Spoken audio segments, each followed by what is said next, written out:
So before we dive in today, I want to take a moment. This is on mindfulness.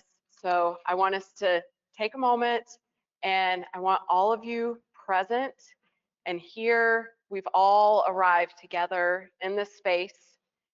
And for the next hour, this is for you. So if you can, turn off your phones. If you can't turn off your phone, at least make sure they're silent. And let me thank you for being here. I know that sometimes it's really hard to get away, so just being here for the weekend to focus on yourself and your teams. Can someone close that door back there? Thank you.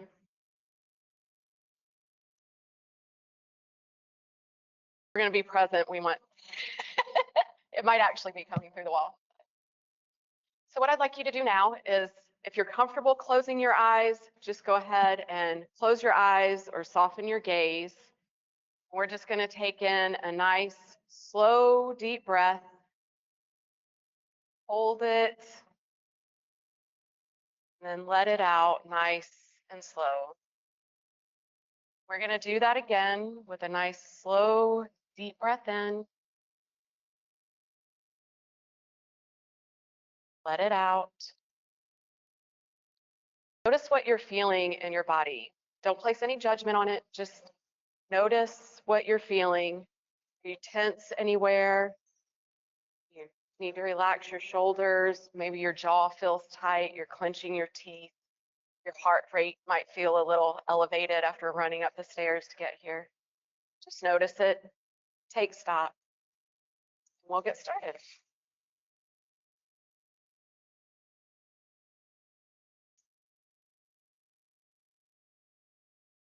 So now that you're all focused, before we talk about our tools today, I want to take a moment to talk about some of the things that mindfulness is and some of the things that mindfulness is not. So when you were doing that breathing exercise, you noticed that I had you notice how your body felt. That's all mindfulness is noticing that present moment, but not placing any judgment on it. You're not trying to rush through something. You're not trying to fix what you're feeling. You're not trying to push it away. You're just noticing. You're taking a pause and really feeling maybe what's happening internally inside your body or even externally in the environment around you. We're not trying to really stop our thoughts or stop our, oh, I went too far. Sorry, this is going to be a little bit, make sure I'm in the right spot here to roll through my notes.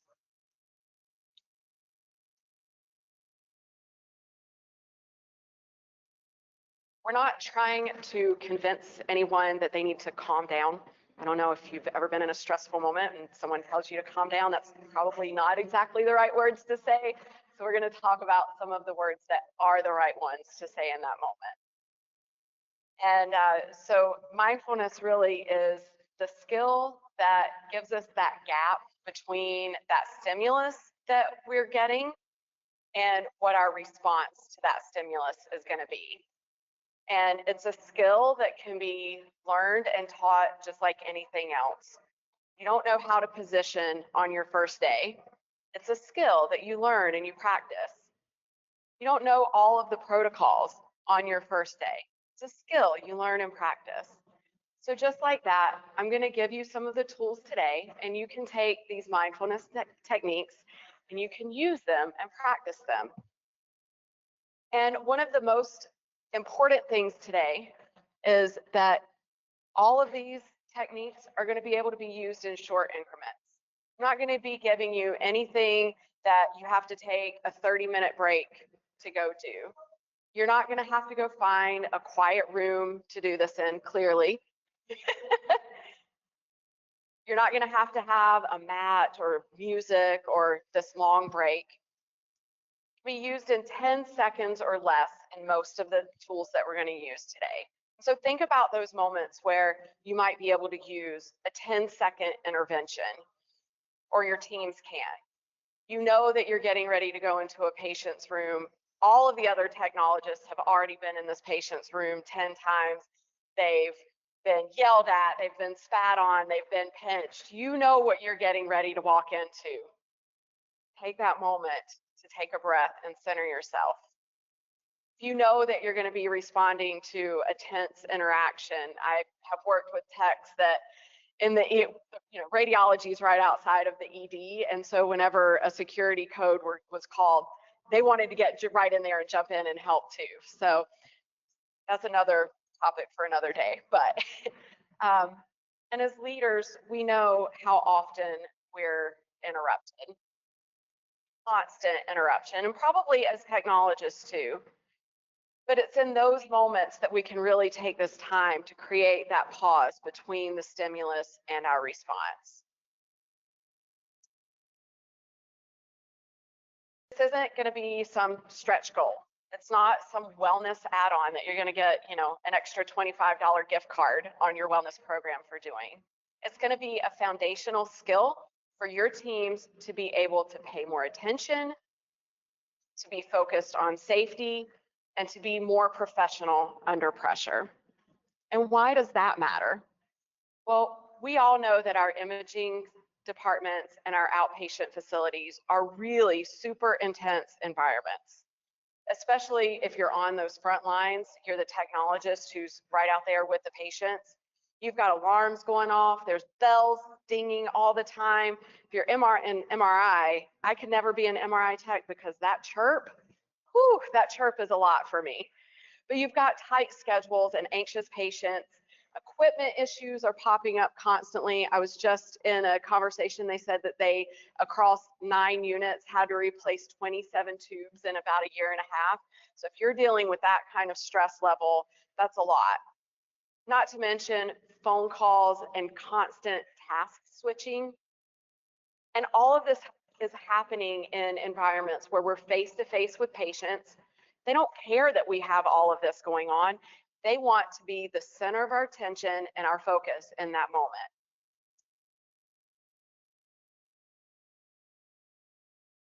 Observational studies in radiology workspaces show that interruptions are occurring not once or twice an hour, but multiple times, sometimes up to 20 times an hour. Research has also shown that if you're in a very focused task, it can take up to 20 minutes for you to regain and get back into the task that you were doing. If you're being interrupted 20 times in an hour, that's going to be almost impossible for you to get back to what you were doing if you don't have the tools to be able to switch your mind and refocus what you're doing. Human factors research also shows that consistent interruptions increase the likelihood of errors and mental fatigue in high-risk environments, which is exactly what we're doing in imaging. And this matters because our attention, our ability to focus and stay focused on what we're doing is a safety tool. It affects our patient positioning, our safety when we're administering contrast, when we're doing those MR safety screenings, handing off to another team member. What are we communicating? How thoroughly are we communicating that? And sometimes it's just the ability to slow down just enough so that we can notice when something doesn't seem right. When our attention is fragmented, the risk of mistakes, rework, and emotional exhaustion skyrockets. Not just a small amount, but huge amounts. And this strain that we're feeling, that our teams are feeling, is not happening occasionally. This is constant in our environment. It's ongoing all the time. And national radiology organizations like the American College of Radiology have highlighted that burnout and workforce strain are major threats to safety, retention, and team stability across our departments. And burnout, when our team members are feeling it, it doesn't stay isolated to them, does it? Nope. You start seeing decreases in morale as it spreads throughout the team. You start seeing fragmented communication and poor patient outcomes and experience. So if you're seeing a high level of maybe some poor patient surveys that are coming through, take a look and see if you have one of those disruptors on your team that might be feeling a little burnout and might be able to use some of these tools that we're going to talk about today. As leaders, our nervous systems affect our responses. Of course they do. We're humans, just like our technologists, just like everyone else. And our responses, this is what's a little different for us, our responses are what's going to set the tone for our teams.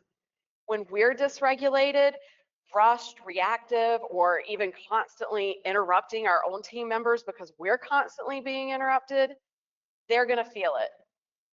And when leaders are steady and clear and present in the moment, our teams are going to perform better under that constant pressure.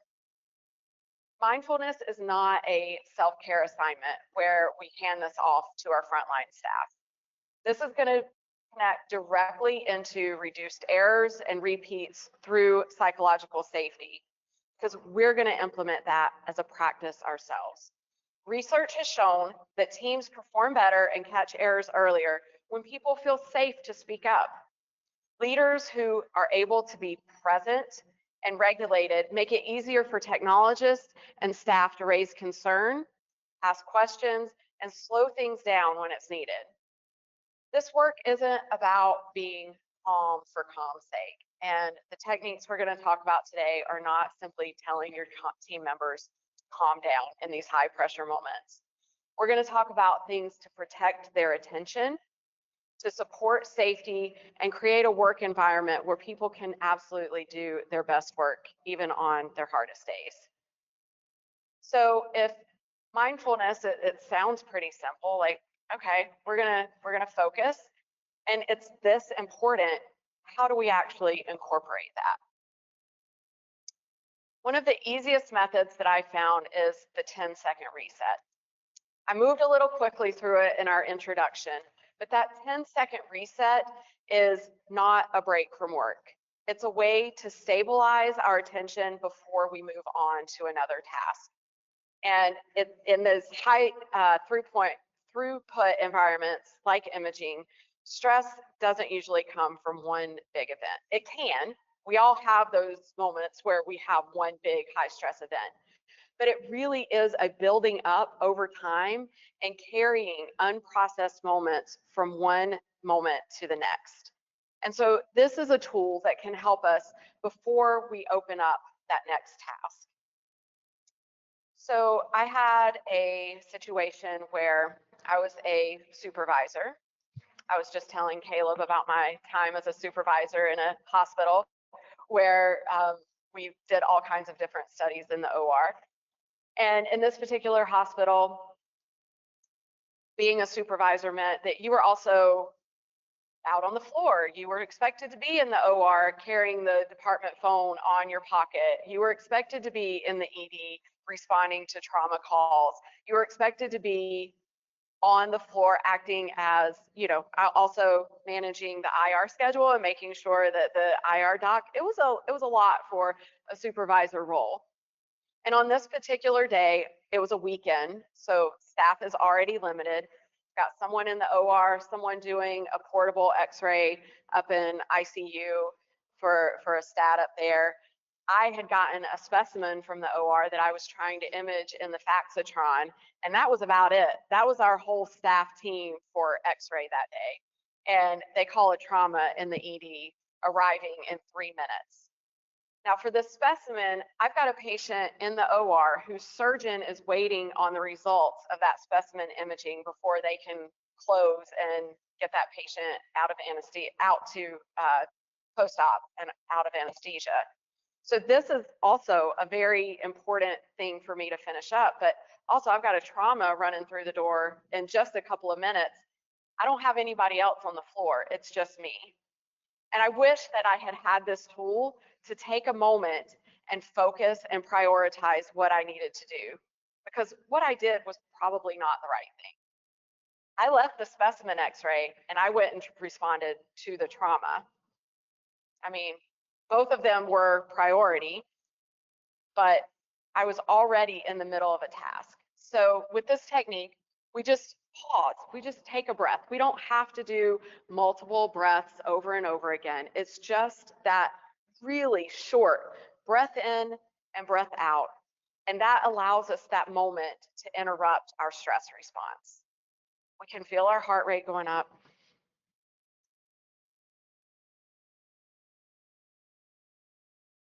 Release your shoulders, relax your jaw. Most of us don't pay much attention to how much tension we're actually holding in our bodies all the time. I had to get a night guard because I clench my teeth even when I'm sleeping. So just dropping that small amount of physical tension that signals to our nervous system that we're not actually in danger. It's going to be okay. You can calm down. And the third thing, probably the most important thing, is to name one priority and focus on that. I decided not to continue to focus on the priority that was right in front of me and to go focus on something else and keep this other priority in the back of my mind in that moment. But I wish I had had this technique to help me redirect my attention and kind of reduce some of that overwhelm that I was feeling. I feel like I made a mistake that day because I got told I made a mistake that day. But I took care of multiple patients at the same time.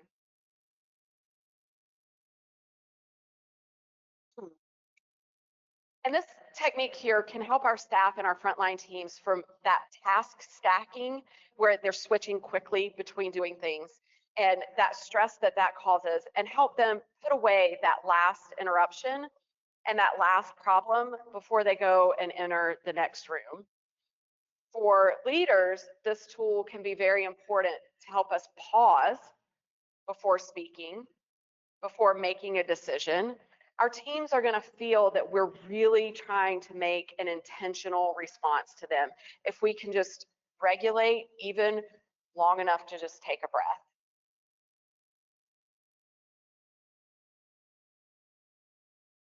This says 10 seconds, pause, focus on one thing. We're not looking for perfection here because we're humans. Again, this 10 seconds many times a day is going to add up to better focus and clear communication, but it doesn't have to be a full 10 seconds. We're not looking for perfection. And sometimes you are going to make the wrong decision about what to prioritize as your next task. And that's okay. Once this becomes familiar, we're going to get into some that are a little more structured than just taking this moment. So this one is called box breathing, and this one actually comes from Duke University, and they use it in their health and wellness program. And this one is when you really start to notice that your heart rate's moving up, your breathing is starting to feel really shallow, super fast, muscle tension is high, and your emotions are really starting to drive your behavior. And so, in other words, instead of just that cognitive reset, you really need to change how your body, your physiological regulation. So this follows a very simple pattern. It's called box breathing because we're going to inhale for 4. So we're going to go hold it for 4. Exhale for 4.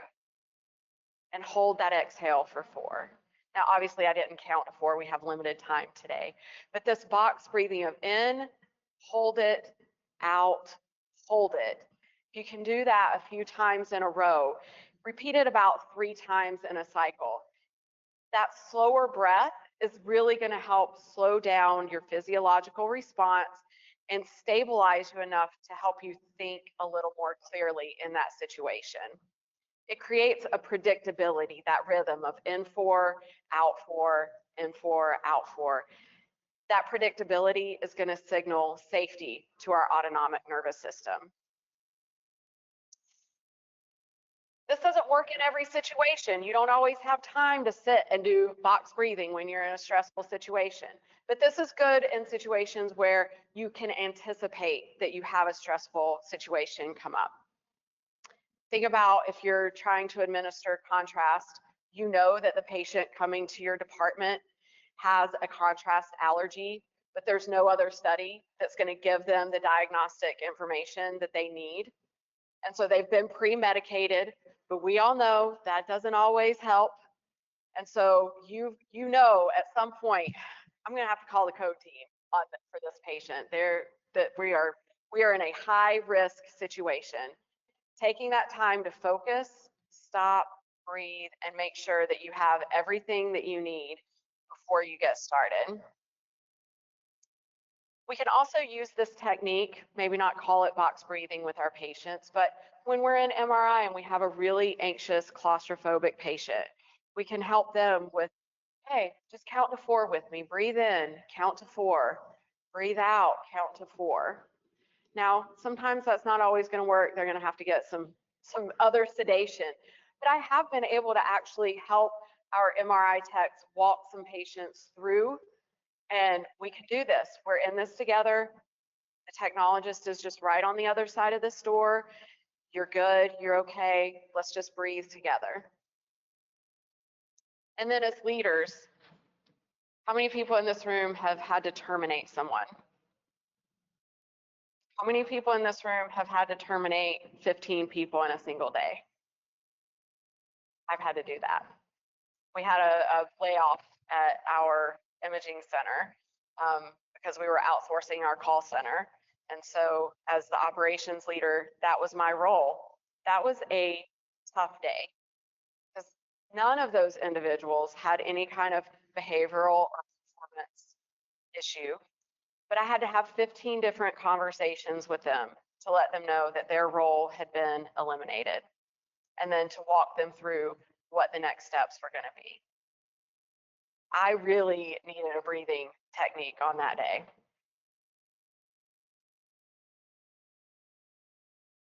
So sometimes, though, we don't have that space or that time for the structured counting. So let me show you an even quicker option that you can do that has a little more structure to it. Maybe.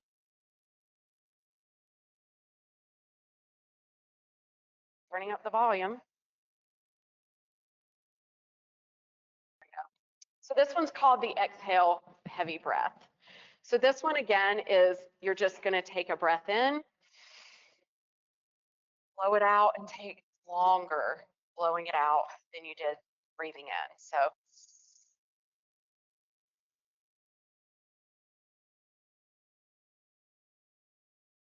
you don't have to count, you don't have to have any structure. You really don't even have to have a super long moment to count 16, 20 times, or even 10 seconds. You can do this as you're pushing the portable down the hall. You can do this while you're washing your hands, after you've seen a patient. And this one works really well because that longer exhale is helping to activate the parasympathetic nervous system, the part of our brain and our nervous system that is responsible for calming and recovery. Physiologically, it's going to help reduce arousal and slow that breathing very, very quickly. There was a randomized control trial that was published in Cell Reports Medicine in 2023 that this exhale focused breathing produced measurable reductions in physiological stress and improved team members' moods. Just doing this a few times a day, they saw measurable increase in the moods of their team members. So think of places where you, like I said, that you might be able to use this. It includes, just simply when you're washing your hands, pushing that portable down the hall. When you've got back-to-back cases, ED patient after ED patient in that CT scanner over and over and over again, you don't have time to pause. So this is a great one just to take a moment, or maybe while it's telling your patient to hold their breath, you're taking a breath. Hold your breath right along with them. People experience that one, especially when they were students. They would find that when they told their patients to hold their breath, they did it too.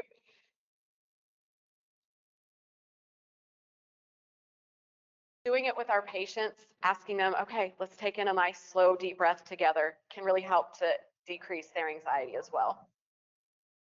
So these techniques all together, you can, again, I told you, this isn't about perfection. Mix and match them. Just the real thing that you want to do is just recognize in the moment when you are becoming stressed and taking that pause and making sure that you have that moment. So what about when the environment around you is really the stress causer and you don't really have you really do need to take a moment because your anxiety level is getting high enough that you have to step out of the moment that you're in. Then you need something beyond just breathing techniques and something that we call grounding. I was actually going to do the presentation today barefoot so that I could be grounded and have but I didn't feel like going and touching grass today. So, but this is countdown grounding, and it's where you're actually going to use all 5 of your senses to notice the room and the space around you. So just stop.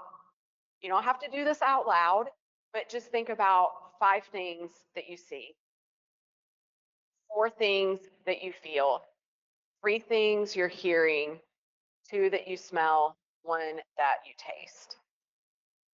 So if you just take the 30 seconds to do that countdown, 5, 4, 3, 2, 1, it's going to refocus your thinking. It's going to get you out of your rumination and your worry and that panic response that you're having. It gives your brain something concrete and external to focus on when your thoughts are starting to spin. And this one might not be so great to use at work because, again, we're moving and we're running through things. But if you're having trouble sleeping at night because you're worried about things at work, you're worried about, oh my gosh, was going to the trauma the right thing over finishing up that specimen x-ray? When you're really just ruminating and can't get to sleep, this is a great tool to use in those moments. If you do have a patient in MRI who's a little claustrophobic, bring them out of the MRI room, set them down. You don't want to, if you're asking them name 5 things you see, and they're claustrophobic, you might not want them actually in the MRI room. But if you bring them out to zone 3 and ask them to start talking about other things that they're seeing around the room, what are they hearing? What are they seeing, feeling? The feel one I find because it becomes tactile. So it really brings you out of your space. Even if you just want to do one of these and not run through the 5 senses, name 5 things that you're feeling right now that you can touch. I feel this chair, it's cold, it's hard, it's metal, this fabric. You can hear it. So these are things that can kind of bring you out of that rumination. It works because it's going to help widen your attention. Usually if you're starting to have that anxious moment, you're really focused on one singular thing. This is going to help, instead of narrowing into that fear or stress, it's going to help widen your perspective and reconnect to that present moment.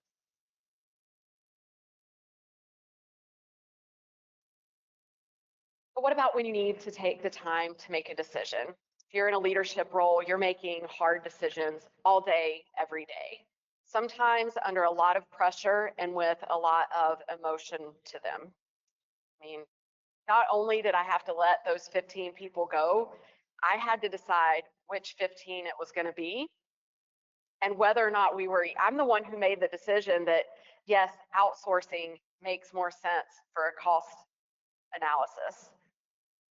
So I had made that decision. I knew it was going to affect a lot of lives. I knew how many lives it was going to affect. So this would have been a great technique. I didn't have this technique. I didn't know this at the time that I did that. This technique, when you're in that moment, it stands for stop. Stop, take a breath, observe the data and feelings, and then proceed with intent. So stop. Take a deliberate interruption of your autopilot. Stop what you're doing, take a breath, use one of the breathing techniques, create that pause in your nervous system to help settle you, and then let your thinking brain, not your reacting brain, come back online. Second, take that breath. You've already done that when you stopped, but go ahead and take another breath. And then third is observe. We're going to think about what the facts and the data are that are going to support this decision or not support the decision. What are we feeling emotionally about it? What is our body telling us? What is the gut feeling that you're having in relationship to this decision that you need to make? And ask yourself, what is it that I might be missing in this moment? What is it that my emotions and this data have my blinders set to? And this is set really critical in healthcare because stress is a tool for narrowing our responses. If we can observe all of these things, it's going to help us to avoid decisions that are based on incomplete or inaccurate information. And it's going to help us to avoid that emotional momentum that kind of spirals us out of control. And then fourth, we're going to proceed with intent. We're going to act now, we're going to make that decision, but we're going to proceed forward with intention. We're not going to act out of urgency or out of habit, but we're going to feel and be confident that we have good clarity in making that decision.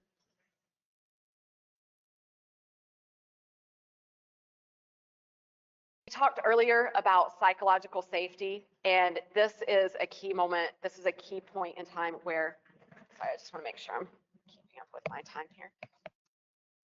That when as leaders, we're going to pause, we're going to ask questions, respond thoughtfully, and our teams are going to start to feel safer when they speak up. It improves that decision quality and catches problems earlier. So stop isn't meant to slow down your decision-making process. It's not meant to stop the work at all, but it's meant to prevent us from speeding past all of those factors that really matter. So we've talked about things that we can do in the moment, things we can do here to help drive our decision-making. But what happens when we do have a moment that we didn't have time to process? That's where this RAIN technique comes in. For recognizing what's present, allowing it to be there, investigating it kindly, and then nurturing the next step. It's the tool that we have to process those really difficult moments after they've occurred. The moments that we all have that aren't just stressful, they're the ones that stay with us, that keep us emotionally charged. They linger with us. We don't process these, we carry them with us. So you're not going to use this technique while you're in the middle of a crisis. You're going to pause after it happens when you finally have a moment to breathe.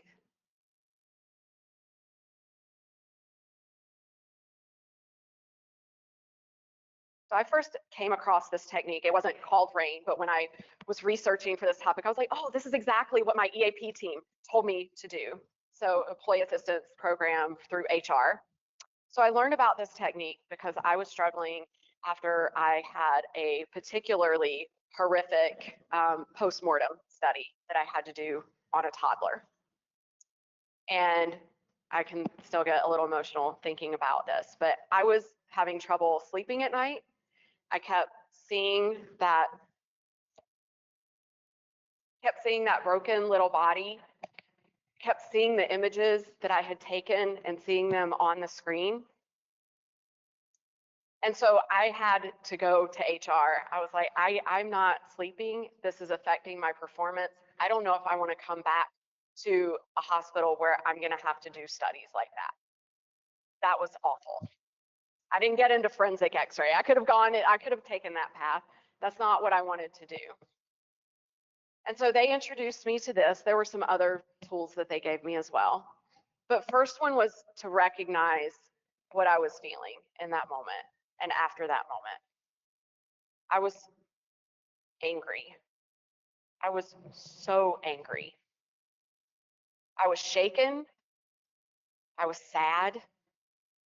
All of these emotions, none of these aren't long things that I'm trying to describe. One word, angry, sad, frustrated. And that recognition was meant to help, just recognizing that that's what I was feeling was meant to help reduce the intensity of that emotion. Secondly, I just allowed it to be there.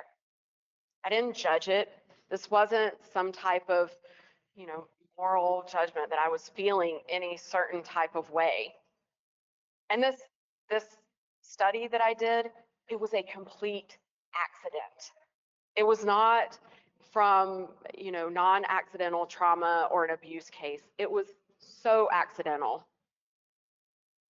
And so I really just had to sit there and allow this emotion to be there and stop trying to fight it. It was okay that I was angry. I didn't have to feel any guilt about being angry that this situation happened to this poor child and to his family.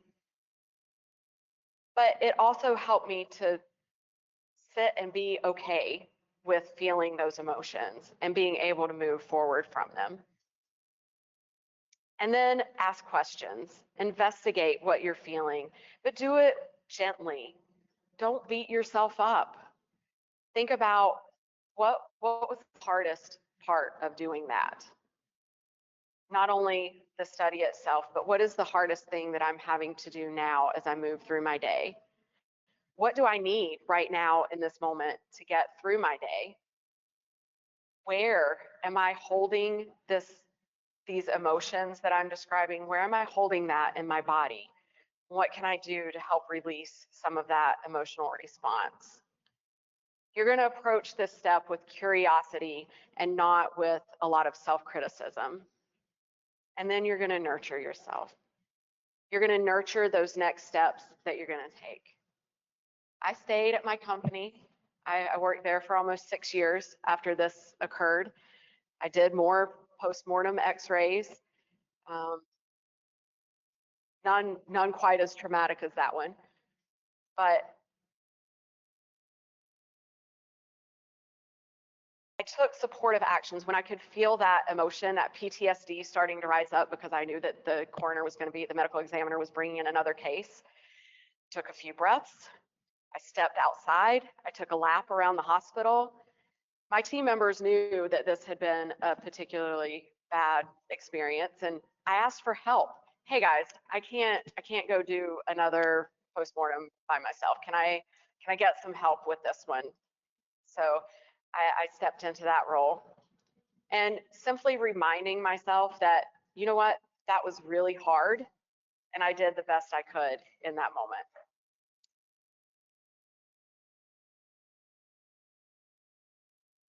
For leaders, first of all, your team members, especially those that are responding to traumas in the ED, they may see things like that quite a bit. So it's really going to give them a tool to kind of decompress after those moments. For leaders, I definitely, apparently I have a lot of trauma to unpack here with you guys today. But after laying off 15 people in a single day, this really helped me to not judge myself, not be angry at myself, and to know that we gave them a pretty good severance package and we helped them with job placement in other companies and other roles, and we did the best we could by them while also taking care of our company. So this RAIN technique is really going to help you to nurture yourself and to take care of yourself and your team members. It's about emotional recovery and not necessarily responding in that moment. So of these tools, you heard me talk about how each one was better in certain situations than others. So I'm not going to spend a lot of time. This would be a complete rehash of the last 30 minutes or so. But I think you'll be able to access the slide deck after the conference. And so this is just meant to be a tool. You can use it, you can print it out, use it, copy it. Take it however you want, share it with your team so that you guys can work together to create tools and things and time with each other. I want to digress for a minute and talk about speak up culture, because none of the tools that we've talked about today are fully going to work unless people feel safe using their voices. So mindfulness, especially when you get out of the individual level and move to that team level, is only going to matter when people feel safe enough to slow things down, to ask questions, to raise concerns. In medical imaging, speaking up is not about being difficult. I'm not trying to be difficult by telling that, that refer that, hey, maybe an outpatient clinic isn't the best place for your patient that has a contrast allergy. It's not about just being dramatic. I know I can't tell you the number of times I've been told I'm just being dramatic for raising concerns. And it's not about trying to create inefficiencies. It's about protecting patients, protecting each other, and catching problems early. We don't want these problems to become actual patient harm. So speak up culture doesn't happen though when we just walk around and tell people, hey, if you see something, say something. Hey, I need you to speak up if you see anything. It's created because, a poster up on the wall, see something, say something. It's created when we as leaders take those small everyday moments to be mindful in our responses to our team members. They're created here by leadership behaviors. So the first one is invite those concerns. Don't just say, hey, speak up if you see something. Actually ask your team members, what are you noticing? Not a yes or no question, something open-ended. Not, hey, have you noticed anything? But what are you noticing in your department? What have you seen recently that just feels like it might be a little bit off that we can improve on? When you're asking these types of questions proactively, it's going to send a nice, clear message to your team member. And be sure to tell them they don't need to be 100% sure that there's a problem in order to raise a concern about it. You just want them to notice and tell you. Secondly, thank them when they do this. Thank them and try to fix the system. But when someone comes to you, especially under pressure, your response probably means more to them than even your response to the issue itself. Thank you for catching that. I really appreciate that you said something to me about this. How can we look at this and see what in particular is making this harder than it needs to be? You're signaling to them that they have psychological safety when they come and speak to you.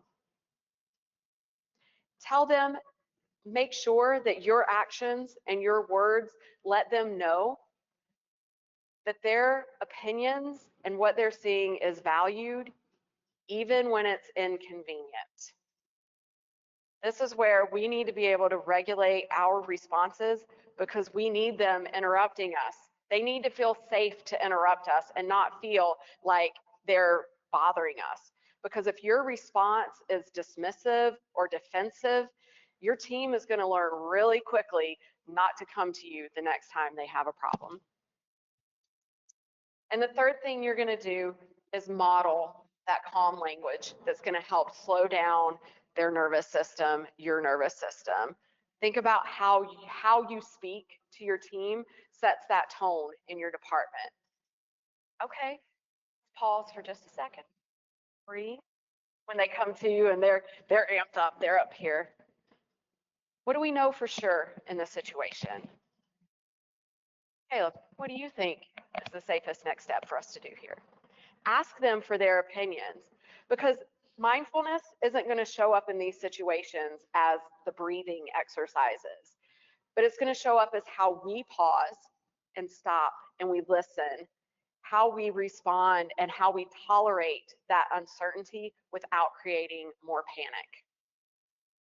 When we're able to stay regulated, our teams are more likely to speak up early and to ask for help and to catch those near misses.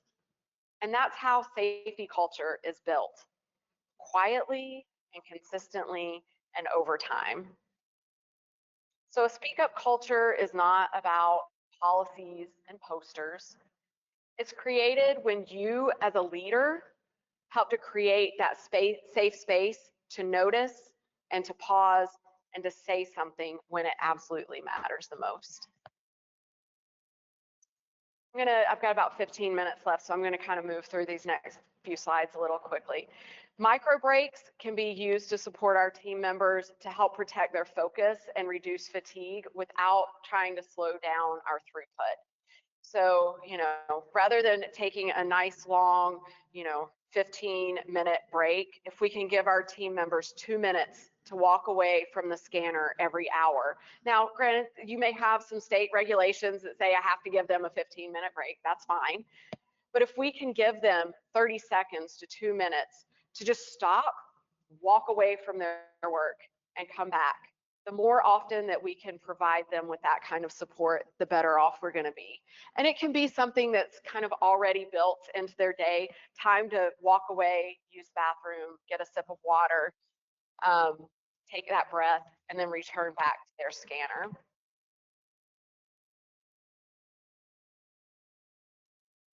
Next is the 90-second huddle. So it might take you 30 minutes to get everyone into your department to huddle for 90 seconds. So again, it's not about perfection. It's about setting a cadence with your team. Hey guys, every day at 10 a.m., if you're free, I want you to come into our imaging core and I want to take 90 seconds to talk about some of the things. Maybe you want to start it at the beginning of the day, because one of the things that you're going to want to talk about here is some of the purpose and hazards of the day. Do you have a frequent flyer coming in who's usually a problem? Let's go ahead and start to anticipate that.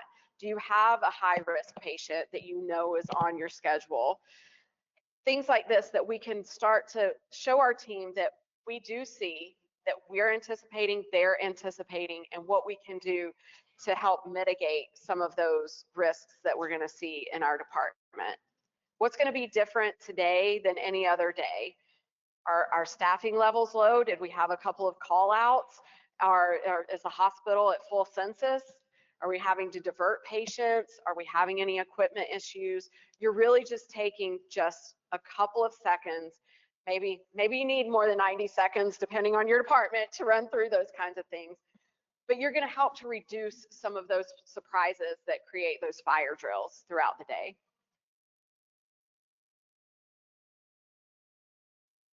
Once you get through that first step, you want to take a moment to set team intention.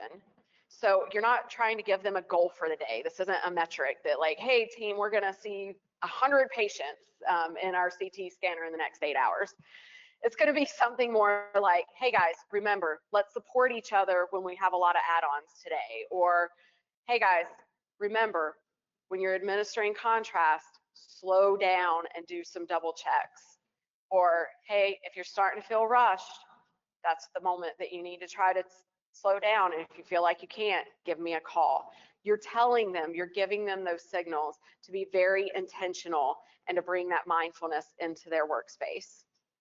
And then offer them, wrap it up with just a really brief appreciation. Be sure that it's specific. Make sure that you call out that team member for being sure that, hey, I noticed that when we're tallying up how many micro breaks you took your 8 for each hour yesterday. I appreciate you doing that. So you're not punishing them for taking their micro breaks. You're normalizing that behavior for all of your team.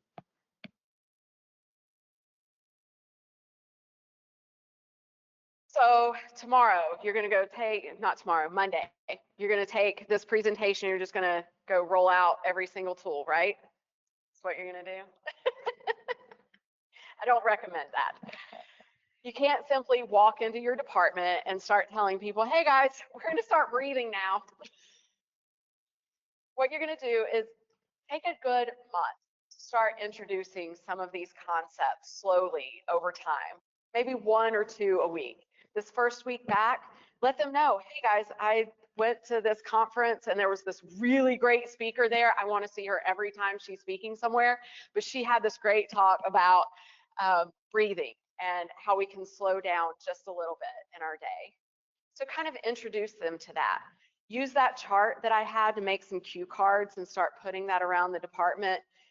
Do a breathing exercise with them. Just start to talk about it and introduce it. In that second week, you can do something like the 90-second huddle. Get everyone together. Start talking about it in the first week. Start rolling it out there in your second week. Ask them to start tallying up their resets that they're doing. If you want to do the 10-second breathing exercise and micro breaks in that first week, and then ask them to tell you how many times, put it up on a scorecard, keep track of that. In that third week, you might want to add something like a patient script or a micro survey. Ask your team how they like what you're doing, how they like these little micro breaks and breathing exercises, and if they, are reminding each other about their experiences, and to, tell each other, hey, I noticed you haven't walked away from this scanner for the last 3 hours. You need to get out of here and go take a break. Ask them for that type of information. And in that fourth week, as you're closing out the month, talk to them. Ask them to share their wins with you, and ask them what they like and don't like. You don't have to keep every single tool in this toolbox. You can come up with your own tools to put in the toolbox. Find out from your team what's working and not with them. So if you are going to do kind of a micro, you can't improve what you can't measure, that old adage. I'm sure I've messed that up because I'm not good with idioms, but some of the things that you might want to look at to make sure that if you are bringing some of these mindfulness practices into your department or into your imaging center, are they actually working? And I'm not talking about performance metrics. These are really metrics to make sure that your department is running smoothly. These are kind of the opposite of that. You're measuring for signals, not that productivity. They're going to help you to notice when your teams are feeling supported versus when they're feeling stretched, and before problems are showing up as those errors or that burnout. So again, we're not trying to measure mindfulness. I don't even know how you would begin to do that. But the first thing that you might want to ask is, how many people are actually using a 2-minute reset during their shift? How many people are actually doing a little micro break? And this isn't about counting up perfectly or seeing who's doing it more than others. It's not a competition. It's about trying to normalize that language and normalize those behaviors on your team. You're asking people if they're actually using that time to reset their focus and their attention. And if their answer is no or never, that's not a failure on your part or of mindfulness techniques. It's a signal that maybe you need to try something a little different. The second thing you can measure for are missed breaks during the day. And so this can be those missed micro breaks. This can be the missed 10 or 15-minute break that your team members take. If you're doing payroll and time cards, it can be how many missed lunches are your team members seeing, because that's going to tell you something about your workload and your staffing level and the pace that you're expecting your team to work out. It's not about their individual resilience to make it through the day. If missed breaks are common, your system needs some attention. Your team is going to burn out very quickly. Another thing that you can measure is when are patients expressing that they felt cared for. So this is a really simple indicator. You might get it from patient satisfaction surveys, from feedback from your team members that like, oh, that patient told me that I did a really good job. I've had team members get flowers from patients or a thank you card. I don't know how many of you get that. In mammography, apparently it's very, very common. But so when we're regulated as leaders and we can roll that down into our teams and our teams feel regulated, it's going to affect that patient experience. So that can be a tool that you're using to measure whether or not your team is doing some of these mindfulness techniques. And then in your incident reporting, if you have a lot of near misses that are tagged because of distraction, that is a really powerful learning metric. So near misses are, of course, where we actually have intervened before something really terrible happened with a patient. And tagging them as a distraction as the cause can help you see where your team members' attention is being pulled and where your workflows can start to be improved.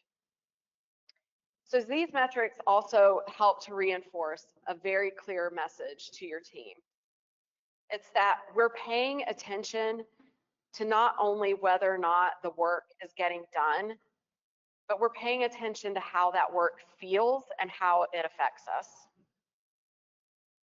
When we choose to notice these things, we're choosing to shape the culture in our departments and in our teams and in our organizations. And when leaders can notice recovery and attention and those near misses, our teams actually learn and know that safety and sustainability matter, and they matter to us and our organizations. So these tools are team practices, they're metrics, and they're not about perfection. They're about progress, one small step at a time. Mindfulness is not about trying to do more. It's about protecting our attention in those moments that matter the most, in those critical small pauses where we can create space between that stimulus and our response and make a better choice about how we're going to reply to that moment. I have about 2 minutes left, so I will go ahead and open this up for questions if anyone has any questions.